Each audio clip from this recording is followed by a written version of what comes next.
Hello friends, welcome to Jayanthi Samayal. இன்றைக்கி நம்ம சமையலில் நல்ல சாஃப்டான பூர்ண கொழுக்கட்டை தாங்க செய்ய போகிறோம். இது எவ்வளோ நேரம் ஆனாலும் அப்படியே சாஃப்டாகவே இருக்கும். நம்ம பார்த்திங்கன்னா நம்ம செய்து முடித்த உடனே சாஃப்டாக சூடாக சாஃப்டாக இருக்கும், ஆறினோடனே ஹார்ட் ஆயிரும். அந்த மாதிரி இல்லாமல் ரொம்ப எவ்வளோ நேரம் ஆனாலும் அப்படியே சாஃப்டாகவே இருக்குங்க. அது மட்டும் இல்லாமல் தேங்காய் பூர்ணம் செய்கிறதுனால பார்த்திங்கன்னா இந்த பூர்ணம் வந்து சீக்கிரமே கெட்டு போயிடாது. நீங்கள் பருப்பு பூர்ணம் செஞ்சிங்கன்னா சீக்கிரமே கெட்டு போயிடும். இந்த தேங்காய் பூர்ணம் காலையில் செஞ்சிங்கன்னா நைட்டு வரைக்கும் கெட்டே போகாது. ரொம்ப அருமையாக இருக்கும். வாங்க இந்த பூர்ண கொழுக்கட்டை எப்படி செய்யலாங்கிறத பார்க்கலாம். இப்போ பூர்ண கொழுக்கட்டைக்கு பூர்ணத்தை ரெடி பண்ணிடலாம்.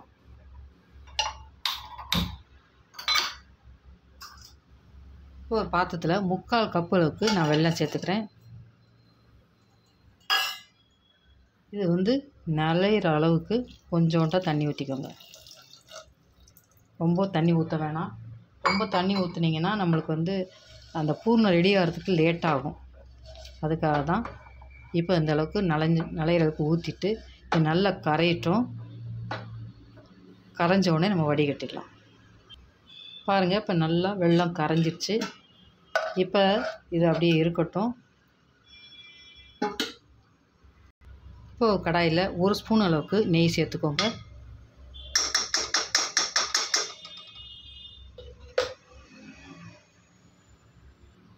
இதில் 1 கப் அளவுக்கு திருகின தேங்காய் சேர்த்துக்கோங்க.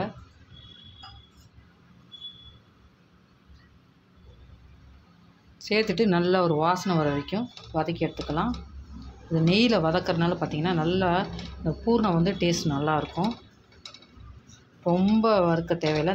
நெய்யெலாம் கலந்து கொஞ்சம் வறுத்தோன்னா போதும். வறுக்கணும் இல்லை, வதக்கினா போதும். இப்போ நல்லா வதங்கி வரட்டும். நான் 1 கப்பு தேங்காய்க்கு 3/4 கப்பு வெல்லம் எடுத்திருக்கேன். உங்களுக்கு இனிப்பு அதிகமாக வேணால் நீங்கள் 1 கப்பு கொடுத்து எடுத்துக்கலாம்.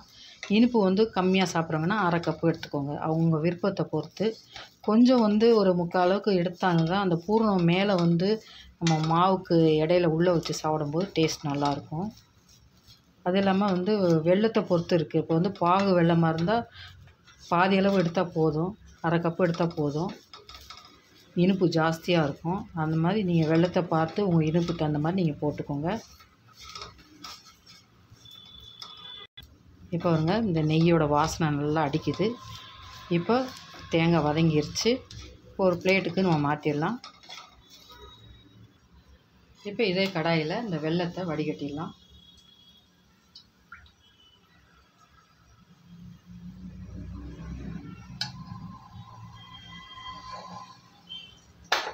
சில வெல்லத்தில் பார்த்திங்கன்னா தூசிலாம் எதுவும் இருக்காது. சில வெல்லத்தில் வந்து கல்லுலாம் இருக்கும். சுத்தமான வெல்லமாக இருந்தால் அந்த மாதிரி நீங்கள் கரைக்க தேவையில்லை.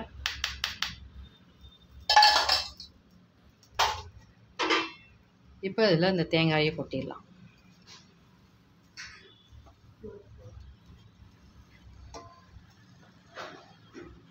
வாசனைக்கு ஏலக்காய் தூள் போட்டுக்கோங்க.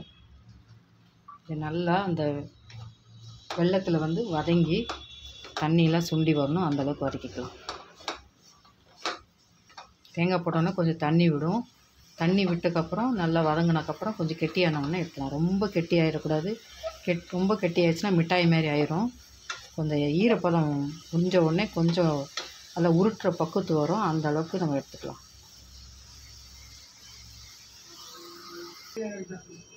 அவ்வளோதான், வதங்கிருச்சு. இப்போ பூர்ணம் ரெடி ஆயிடுச்சு. இதை அப்படியே நம்ம இறக்கி ஒரு தட்டில் மாற்றிடலாம். இதுலேயே நீங்கள் வச்சுருந்தீங்கன்னா சூட்டில் இன்னும் கொஞ்சம் ரொம்ப கெட்டியாயிரும். அதனால் ஒரு கிண்ணத்துக்கு மாற்றிடுங்க. இப்போ கொழுக்கட்டை மேல் மாவு செய்கிறதுக்கு ஒரு கடாயில் 1/2 கப்பு அளவுக்கு தண்ணி சேர்த்துக்கலாம். 1/2 கப்பு தண்ணி சேர்த்துக்குவோம். இதோட ஒரு ஸ்பூன் அளவுக்கு நெய் சேர்த்துக்கலாம். நெய் இல்லாட்டி நல்லெண்ணெய் சேர்த்துக்கோங்க, உங்களுக்கு விருப்பம்தான்.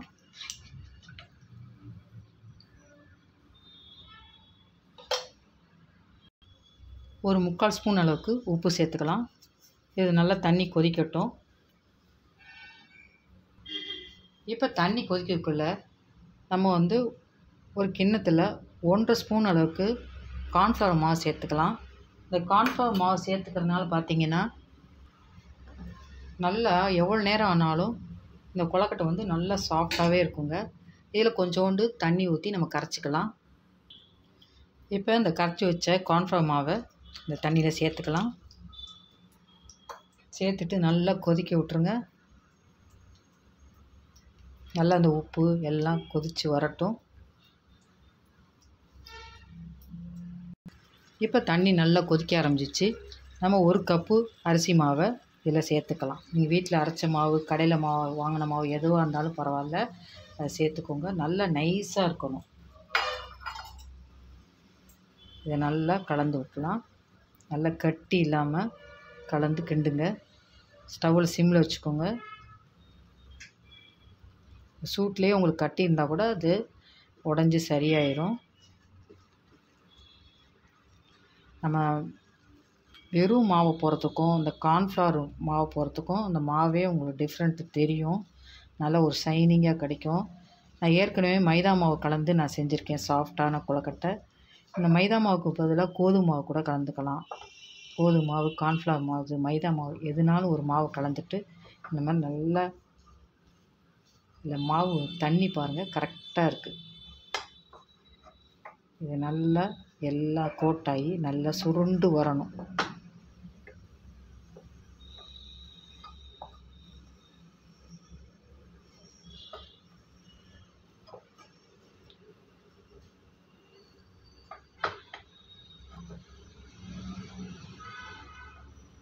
அவ்வளோதான் பாருங்கள், கொழுக்கட்டை மேல் மாவு ரெடி ஆயிடுச்சு. இப்போ நம்ம ஒரு தட்டுக்கு வச்சு தட்டுலேயோ கிண்ணத்துலேயோ போட்டு மூடி வச்சுருங்க. கொஞ்சம் ஆறட்டும். ஆறினதுக்கப்புறம் நல்லா பிசைஞ்சிட்டு அதுக்கப்புறம் நம்ம கொழுக்கட்டை செய்ய ஆரம்பிக்கலாம். இப்போ நான் ஸ்டவ் ஆஃப் பண்ணிடுறேன். இப்போ ஒரு தட்டில் போட்டாச்சு. இப்போ ஒரு நல்லா சுத்தமான டவல்லையோ இல்லை ஒரு தட்டை போட்டு மூடி வச்சிடலாம். அப்படியே இந்த சூட்லேயே கொஞ்ச நேரம் இருக்கட்டும். கொஞ்சம் ஆறினோடனே பார்க்கலாம். இப்போ இந்த மாவு ஆறதுக்குள்ளே நம்ம ஏற்கனவே செய்து வச்ச பூரணத்தை நம்ம உருண்டையாக பிடிச்சி வச்சிடலாம். உருண்டையாக பிடிச்சி வச்சுட்டிங்கன்னா உங்களுக்கு வந்து ஈஸியாக நம்ம பூர்ணம் வைக்கிறதுக்கு ரெடியாகிறதுக்கு கரெக்டாக இருக்கும். இப்போ இந்த மாதிரி குட்டி குட்டி உருண்டையாக பிடிச்சி வச்சுருங்க. நீங்கள் செய்கிற கொழுக்கட்டைக்கு தகுந்த மாதிரி உருண்டை பிடிச்சி வச்சுக்கோங்க.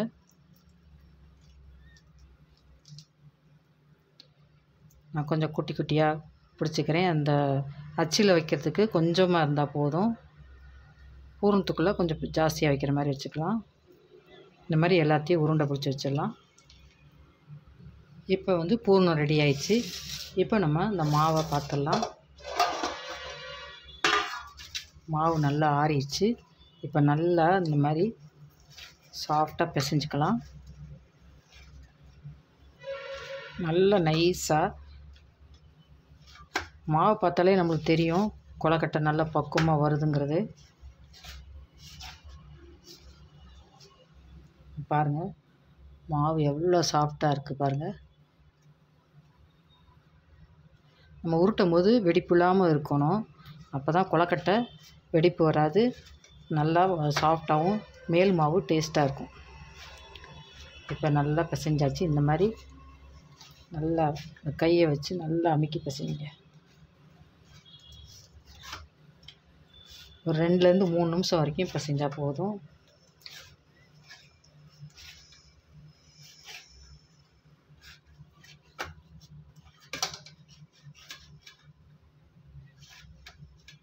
இப்போ நம்ம கொழுக்கட்டை பிடிக்க ஆரம்பிச்சிடலாம். நீங்கள் அச்சில் செஞ்சாலும் சரி, கையில் செஞ்சாலும் சரி, அது உங்கள் விருப்பம். இப்போ இந்த மாவுலேருந்து உருண்டை எடுத்துக்கலாம். கையில் லேசாக எண்ணெய் தடவிக்கோங்க. நல்லா உருட்டி எடுத்துக்கலாம்.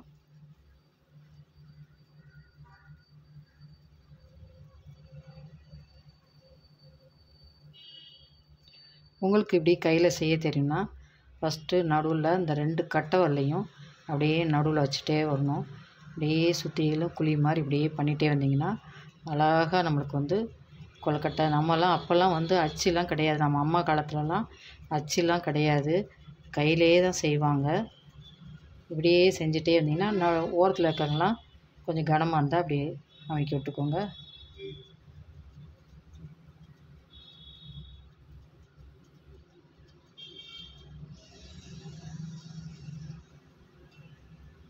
இப்படியே நல்லா அமுக்கி விட்டுட்டே வாங்க. பாருங்கள், இந்த அளவுக்கு மெலிசாக தட்டிக்கலாம். இது வந்து உங்களுக்கு நம்ம அமுக்கும் போதே தெரியும் எங்கெல்லாம் திக்காக இருக்குது, மெலிசாக இருக்குது. திக்காக இடத்துல நல்லா கை வச்சு நல்லா அப்படி அமுக்கி விட்டோன்னாவே போதும், நல்லா மெலிசாக வந்துடும். இப்போ அதில் இந்த உருண்டை எடுத்துட்டு இப்படி நீல வாக்கில் அப்படி வச்சுருங்க. வச்சுட்டு இப்படியே மடித்து அப்படியே சுற்றிலும் அமுக்கி விட்டலாம்.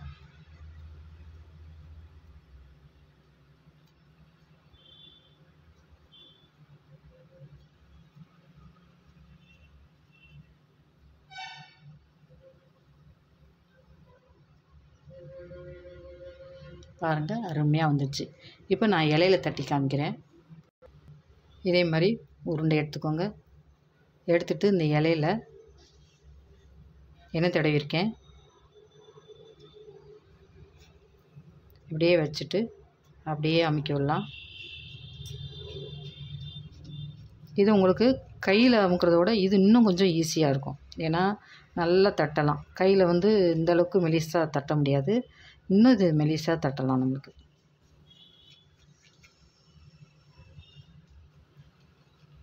எண்ணெயோ நெய்யோ தொட்டுக்கோங்க. உங்களுக்கு எது விருப்பமோ தொட்டுக்கலாம். நல்லெண்ணெய் தொட்டுக்கோங்க. அவ்வளோதான். அப்படியே கையிலே எம்பிட்டு வருது பாருங்கள், அந்த அளவுக்கு மெலிசாக இருக்குது. இப்போ இது அப்படியே ஒரு வச்சுட்டு தேங்காய் பூர்ணம் வச்சுட்டு இப்படியே இலையோடு சேர்த்து இப்படி மடக்கிடணும். சில பேர் இப்படி இலையோடே வேக வச்சுருவாங்க. சின்ன சின்ன இலையாக கட் பண்ணிவிட்டு அப்படியே இலையோடையே வேக வச்சுருவாங்க.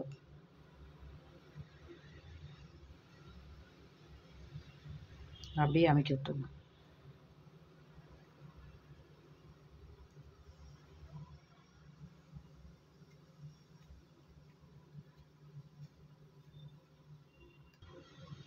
பாருங்கள், நல்லா அப்படி சுற்றிலும் இதுவும் நல்லா ஈஸியாக வந்துடுச்சு. அடுத்து வந்து நம்ம அச்சில் செய்யலாம். இப்போ எண்ணெய் தடவிட்டு தட்டில் வந்து வச்சுருங்க. நம்ம வேக வைக்கும்போது பார்த்திங்கன்னா ஒரு கொழுக்கட்டையோடு இன்னொரு கொழுக்கட்டை வந்து ஒட்டக்கூடாது. அப்போ தான் நம்ம சூடோடு எடுக்கும்போது பிஞ்சு போகாமல் இருக்கணும். மேலே மேலே வச்சிங்கன்னா கொழுக்கட்டை பிஞ்சு போயிடும். அதனால் தனித்தனியாக வைங்க. இப்போ இந்த மாதிரி கடைகள்லாம் விற்கிது இல்லையா, இந்த அச்சில் செய்யலாம். இதுலேயும் வந்து எண்ணெய் தடவிடலாம்.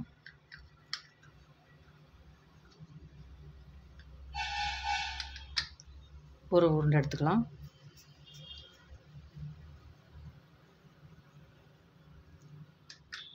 தடவிட்டு இந்த மாவு வந்து உள்ளே போட்டுருங்க.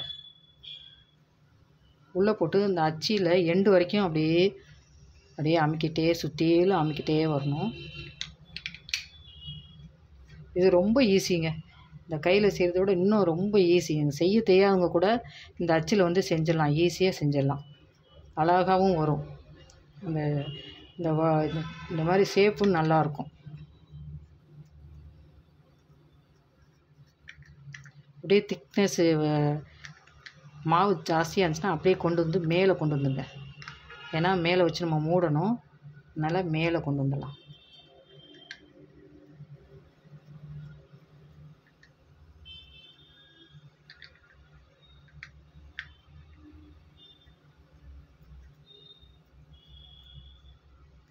இப்போ பாருங்கள், உள்ளே நல்லா குழி மாதிரி வச்சாச்சு.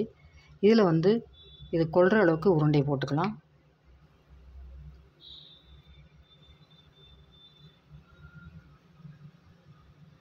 இப்போ இது மேலே வந்து கொஞ்சோண்டு மாவு வச்சு மூடி விட்டு நம்ம நல்லா தடவி விட்டோம்னா நல்லா அழகாக வந்துடும்.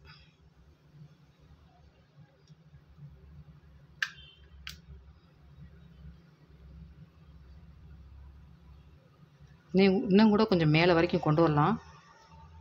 நான் கொஞ்சம் ஃபஸ்ட்டு மாவு கொஞ்சம் கம்மியாக எடுத்துட்டேன். கொஞ்சம் ஜாஸ்தி எடுத்திங்கன்னா நல்லா மேலே வரைக்கும் வரும்.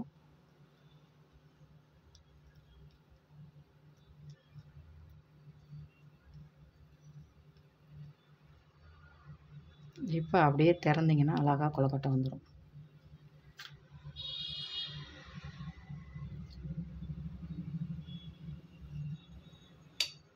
பாருங்கள் எவ்வளோ அழகாக இருக்குன்ட்டு.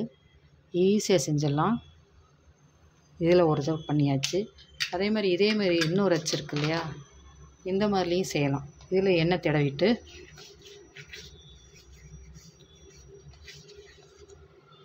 இதில் கொஞ்சம் மாவு எடுத்துக்கோங்க.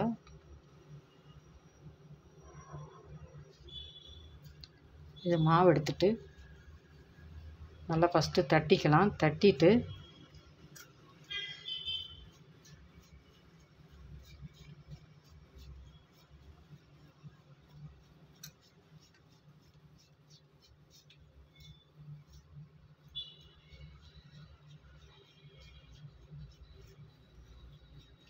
இப்போ இந்த மாவை வந்து இதில் வச்சுருங்க.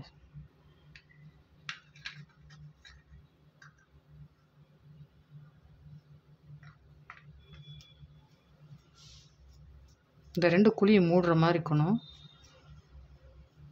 அப்போ தான் அது கட்டாக வையும்போது கரெக்டாக இருக்கும்.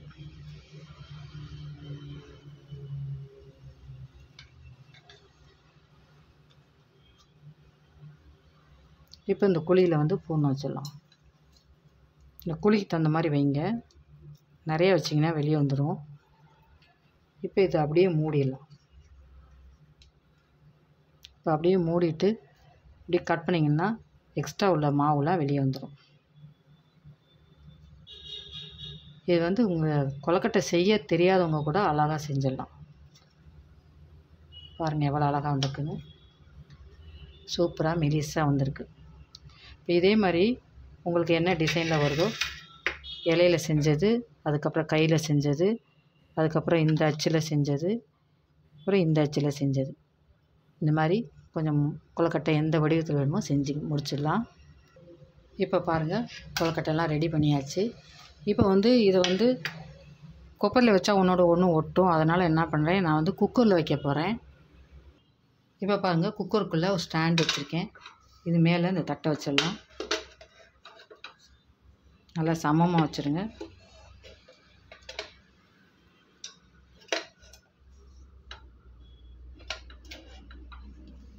இப்போ இந்த குக்கரில் வந்து இந்த கொழுக்கட்டை ஒட்டக்கூடாது.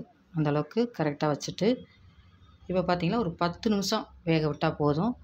நல்லா வெந்துடும்.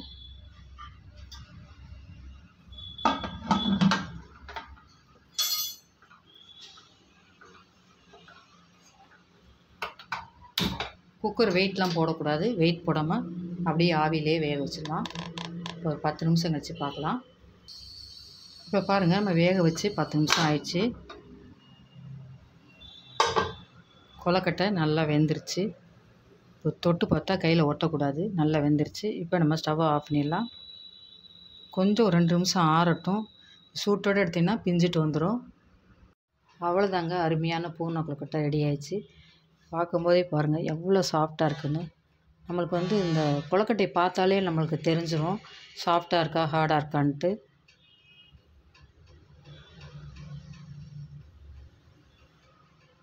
நல்ல சாஃப்டாக இருக்குது. தொடக்கூட முடியல, அந்தளவுக்கு சாஃப்டாக இருக்குது. இந்த அருமையான கொழுக்கட்டை நீங்களும் இந்த விநாயகர் சதுர்த்தி செய்யுங்க. செய்து பார்த்துட்டு எப்படி இருக்குன்னு கமெண்ட்டில் போடுங்க. என் சேனலை பார்க்க வந்தால் சப்ஸ்கிரைப் பண்ணி வச்சுக்கோங்க. மறந்துடாமல் பெல் பட்டனை ப்ரெஸ் பண்ணி வச்சுக்கோங்க. அப்போ தான் நான் போகிற வீடியோலாம் ஒன்றுக்கு ஒன்று நோட்டிஃபிகேஷனாக வரும். தேங்க்யூ. ஹாப்பி விநாயகர் சதுர்த்தி.